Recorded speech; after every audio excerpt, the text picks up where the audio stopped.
It's that time of year, ladies and gentlemen. It's nearing October, nearing Halloween. And the number one game I think of when I think about fall in general is Cry of Fear. Personally, this game has really grown on me over the past, maybe, 9 months.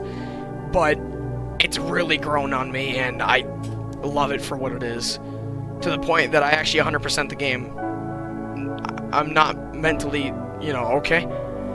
But that's not the point. The point of this video was I'm going to go over through all the parts of Cry of Fear, and all the chapters, and how it is to play the game. Endings, and all kinds of stuff like that. So, without further ado, I'm going to start this video off with Chapter 1, of course. Wait. What is this room?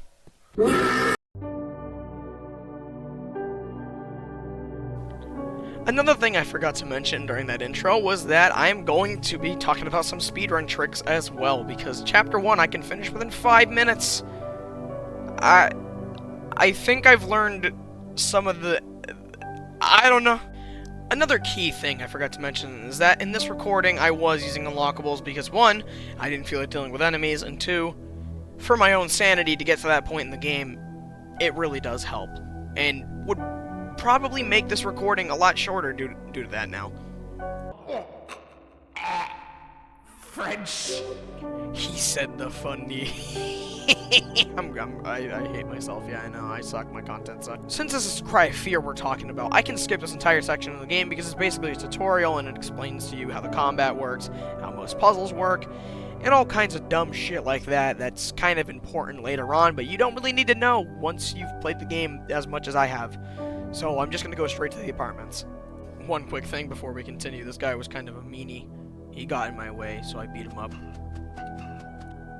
After that very brief segment of the beginning of the game, we get to this part where you have 3 slowers that are not really problems since for some reason their AI doesn't work correctly. You can just walk around them.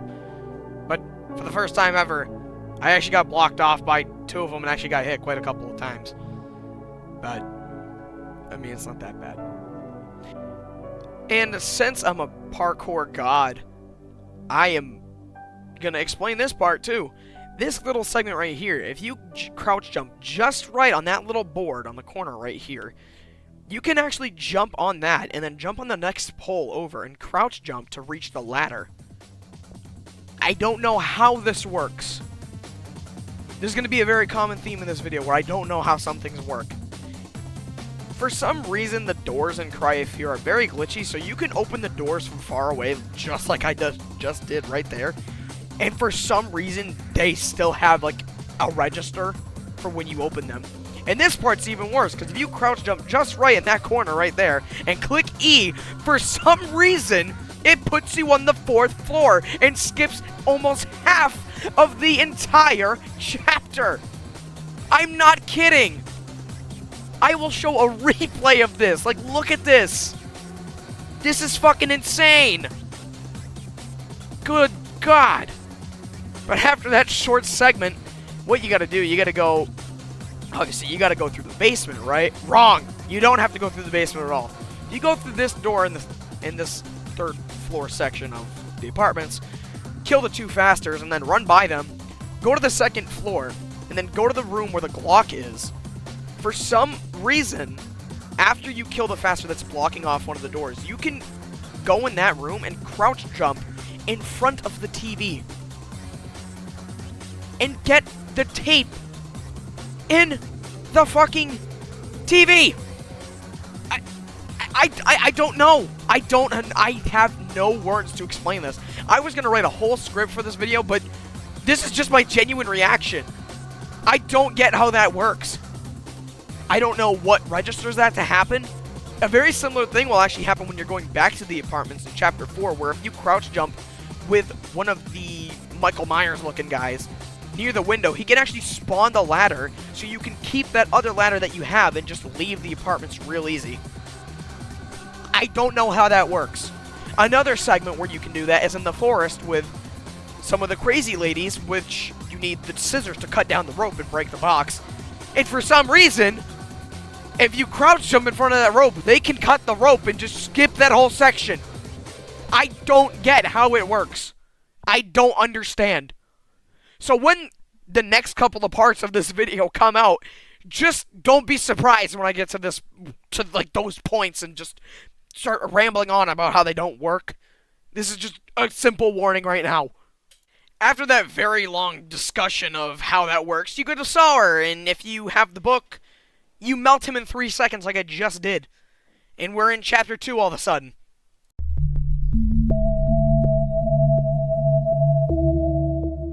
Since the start of chapter 2, which is where we are right now, isn't very important and there's not a lot that happens here, I'm going to talk about one speedrun trick that I forgot to mention at the beginning of the video, which is called dash jumping. Now, dash jumping for some reason is ridiculously stupid, because obviously if you've played Cry of Fear, when dashing, you dash in a direction. Like for the dodge mechanic, you dash in a direction very quickly.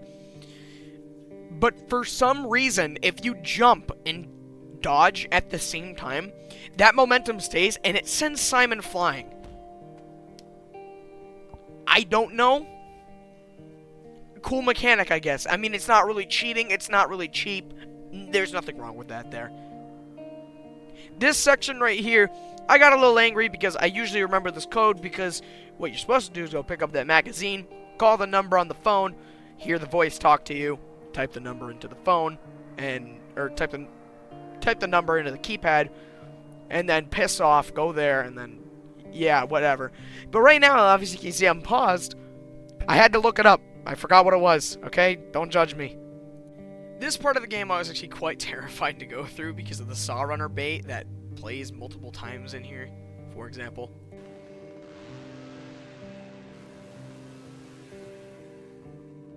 After that part, though, we get to the sewers with some of my favorite enemies in the game. I don't know why, but I really love the sumos. They're pretty goofy, and the way they sound and the way they look is pretty funny in my opinion, but they can be annoying at some parts of the game. But I like how they go, Rawr! I love it. That's why I love sumos. After climbing this ladder up here, we end up in a construction site. I don't know why there's a construction site in the middle of nowhere, but okay then. Then we gotta go back down a ladder, and holy shit! After Michael Myers ambushes you, you gotta run down this hallway, kill another one, and I think that's it. After that, and then you just have to guess this code, which it's always random.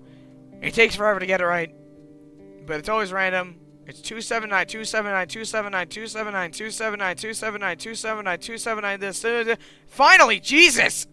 Once you're done with that, you gotta crawl through a little cave, and then you gotta kill some more enemies. Big shocker. Pick up the lighter, light something on fire. If you like pyrotechnics, I highly suggest you play till this part of the game and then never play it again and throw that shit right in the trash. And then you get the poopy key. The poopy key. Okay, I'm sorry I sound childish, but it literally looks like a key covered in shit. You can't change my mind about that. After using the shit key on the door, you find another save point with 2 different doors, but only one of them opens. Oh, great, we gotta fight this fat fuck. You know what? You fat, bald bastard! You piece of subhuman trash! 2,000 years of constant human evolution to create a hairless fuck. No! I died. I fucking died to Mace! I died to Mace! Okay? I forgot I didn't have double tap fucking dodge, so, well, I'm back in the fight. Well, other than me dying right there, this is like the easiest fight in the entire game, so I'm not going to talk about it much. After turning Mace into a rotisserie chicken, you gotta follow the doctor, but you can't because the door's locked. And me being the dumbass that I am, I went through the wrong door, which is where you're supposed to go after you get the key. I don't know why I did this. It's been a bit since I've beaten the game, okay? Chill. After going through the right door and obtaining the saw, go up to Mace and use the saw. I'm not going to show this part because of YouTube's dumb restrictions, so I think you can guess what happens here. Get the key, and then you gotta go to this section.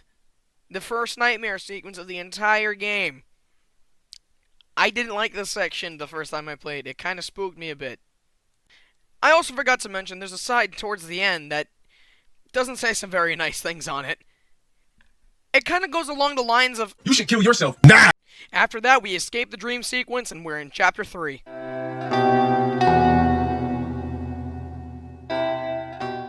Now, Chapter 3, in my honest opinion, is where the game really opens up and really, like, the whole game just... It's very hard to explain. The whole game really opens up. And I think it's one of the best chapters in the entire game, in my honest opinion. Because so much happens in this chapter, and it's overall so good. Story-wise, gameplay-wise, there's some pretty good scares in this chapter. We see the human flower for the first time, for Christ's sake. I couldn't imagine something more scary in a game. But, other than that, I love Chapter 3, and this is the best chapter, in my opinion, in the entire game. Moving on from that, this chapter has Simon searching for an escape of the city. And in this city, we see the Saw Runner for the first time, which I'm not gonna lie to this entire audience that's hopefully gonna be watching this video. Saw Runner scared me really bad when I first knew about Cry of Fear. That door right there! I hate this door. Oh shit. Oh god! Okay! Okay! Yeah! Time to run! Time to run! Time to run! Time to run! Oh god! Oh. Okay then.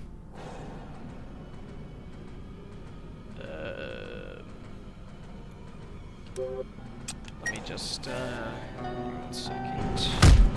After the terrifying encounter with the Saw Runner, you go through a couple of corridors and search for some other things. Ammo, syringes, and whatever you can find. And after you leave these corridors, you get to one of my favorite puzzles in the game. Most people don't like this one because it's pretty confusing, but that's why I like it, because one of the main things it does is it really makes you, like, think.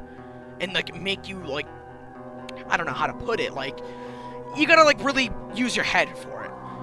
I did get annoyed here, and I did look up the answers, because I usually know how to do this first try, and I fucked it up like usual, so you can imagine how that went. After obtaining the key and finishing that puzzle, you run through some very small walkways, and you finally reach the second set of apartments. Oh, a phone call. Let's see who it is. I'm over here stroking my dick.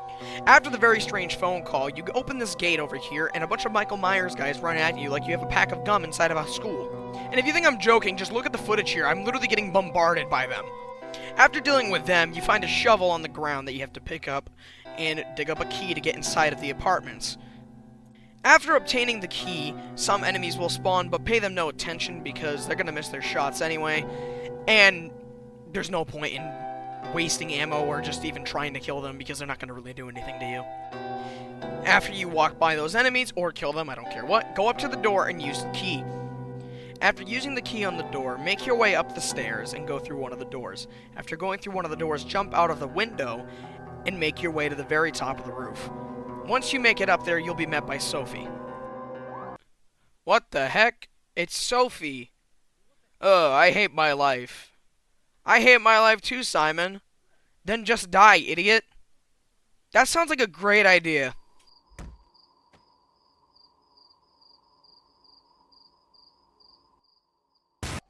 After that long-ass cutscene, we're met with the fat baby in a chair, which is what I like to call Carcass, because it's a really easy boss fight.